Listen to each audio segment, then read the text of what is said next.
Hey drummers, how's it going? It's Alex once again, bringing you some more fun-free drumming ideas. For this week, I'm going to keep it short and simple. We're going to break down my favourite Taylor Hawkins pattern. It's what he plays in the chorus of Rope. It's a little sort of like paradiddle style pattern between the bell of the ride and the snare with some kicks in there as well. Obviously, it's such a shame to see him go.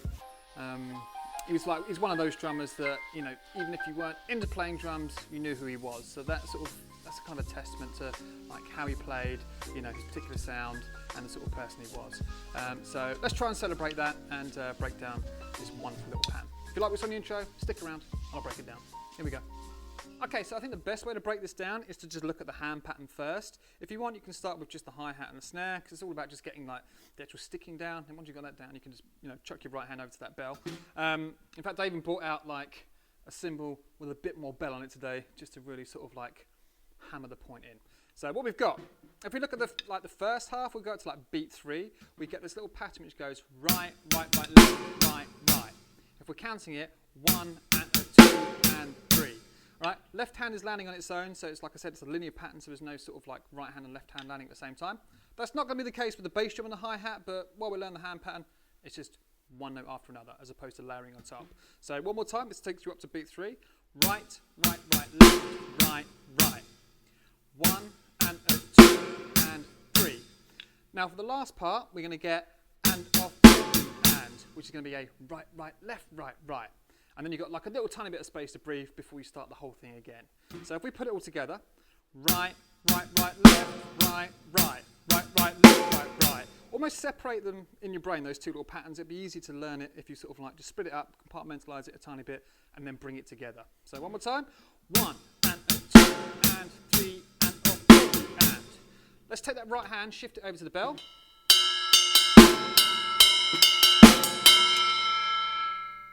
You're loud. I might do it on the stack just for time being because it's deafening.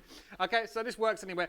Like the cool thing about this, when you get these little sort of linear paradiddly style patterns, if you can make like both hands, especially if your right hand's doing more work, put it somewhere where it's really going to stand out to get that nice ostinato sort of sitting above a lot of the other parts of the song. Or you want to make it pop.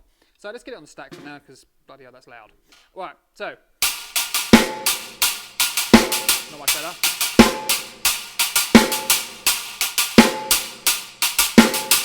Bell, let's go quieter. Obviously, when you're playing the bell of the ride, if you want to get that nice piercing clang that we're definitely getting today, shoulder of the stick, sort of right on the apex of that dome on there, and you'll get that nice, as opposed to where you use the tip.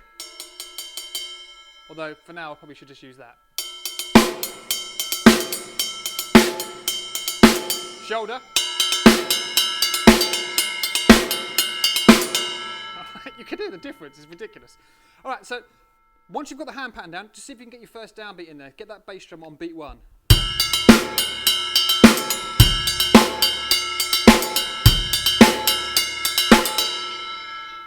I'm going to move you to the hi-hat. Normally I play with ear protection. Didn't realise I was playing so loud.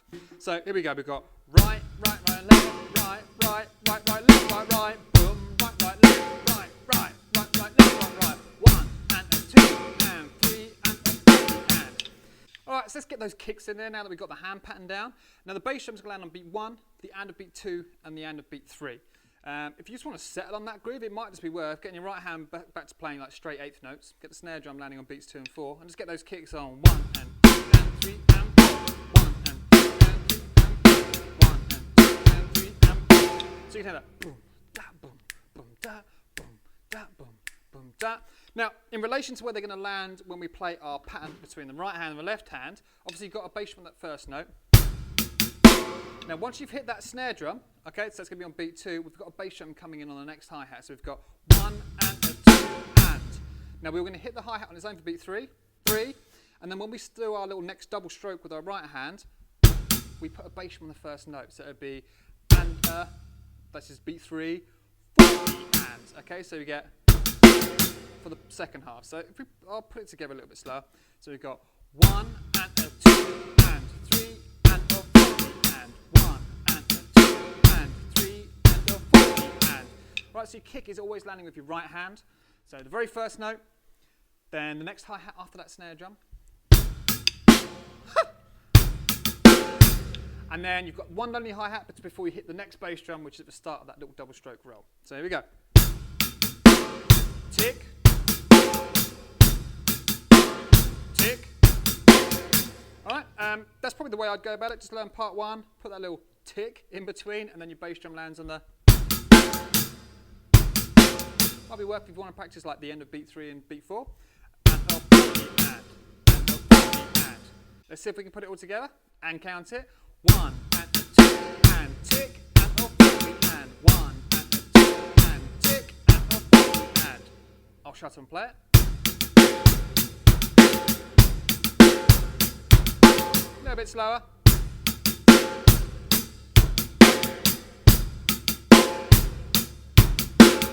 Don't be shy with that bass drum.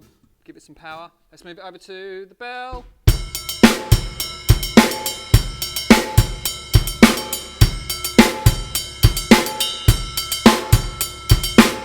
Now, once you've sort of played that 3 times, you play it exactly like that. Right, rubber, left, right, left, right.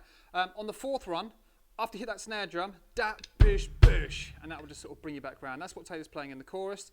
Now, the cool thing is like, I like stealing ideas. I think we all do. We all nick ideas. So it was more just a sort of playing around, like taking a like basic groove, bum, ba, da, bum, bum, da, bum, ba, da, bum, bum, da, bum, da, bum, bum, da. And then obviously we've got that nice, cool little bell pattern.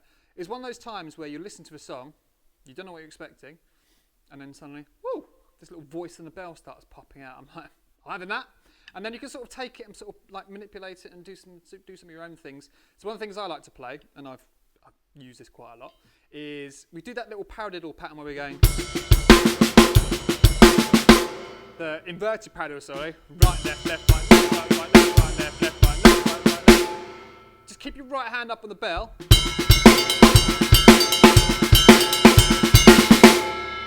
Play that 4 times, you've got yourself a really cool little sounding feel, but it's also a bit of a groove at the same time.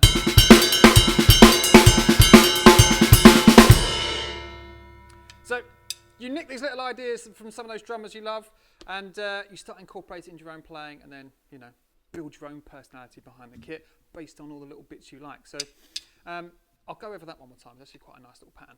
So with paradiddle, inverted paradiddle that is. So right, left, left, right, left, right, right, left, right, left, left, right, left, right, right, left. You can actually crack that left hand at the end.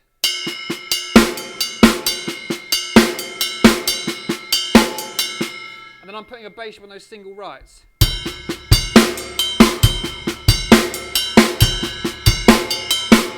And things like that work really nice with this groove. Obviously you can use it in isolation, but again, like I was saying, it's all about sort of drawing ideas from the drummers that you love and admire, and just stealing things. We all do it. All right, let's see if we can combine those 2 ideas together, because I know they work, because I played them. All right, so 1, 2, 3, 4.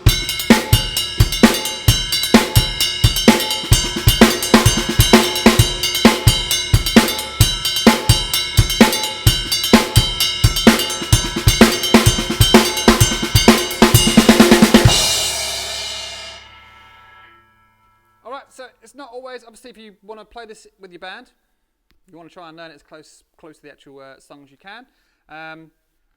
But if you're just looking for ideas, or like you just listen to a song and then something catches your ear and you think, oh, I like that, you go on YouTube, you slow it down to 50%, listen to what's going on, find the bits of it you like, work out how to play it, and then mess around with it until you just change it enough that you haven't technically stolen it, although secretly you have. All right, so I hope you guys like that one. I'm happy to build on, because there's some other cool grooves in that song. We're like, what is it?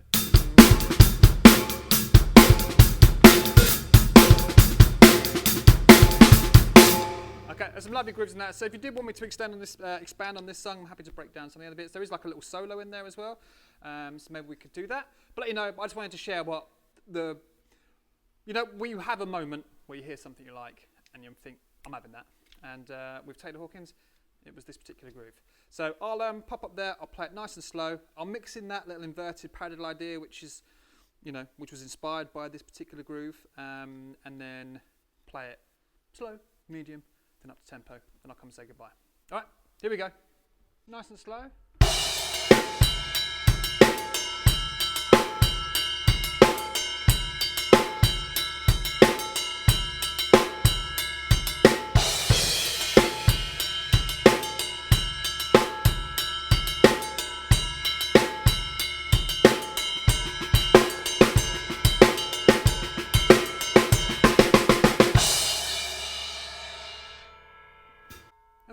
faster. 1, 2, 3.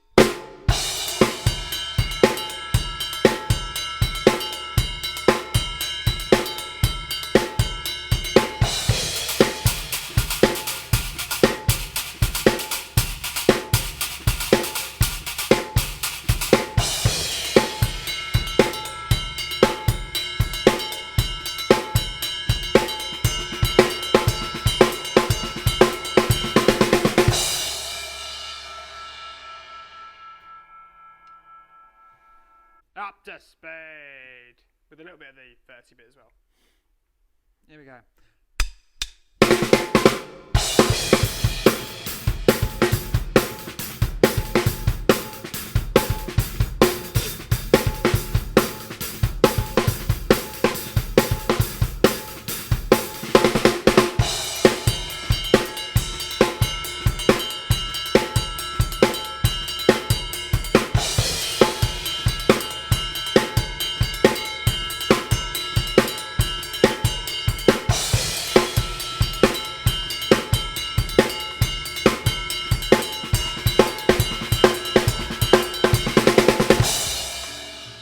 Alright drummers, so there it is. Thank you very much for watching. I hope you enjoyed that lesson. Please let me know in the comments below your favourite Taylor Hawkins groove or fill. It'd be great to get some conversation going with that. Or just let me know at any time where you've been doing something, listen to a song, maybe it's the first time you've heard the song and you just hear like a little certain je ne sais quoi pop out on the drums. It just makes your ears prick up and makes you pay a little bit more attention. It's always great to hear those as well and get a bit of conversation going. So in the meantime, take care, keep drumming, have a crack at this one, and I'll see you very soon for some more fun free drumming ideas. Alright, bye.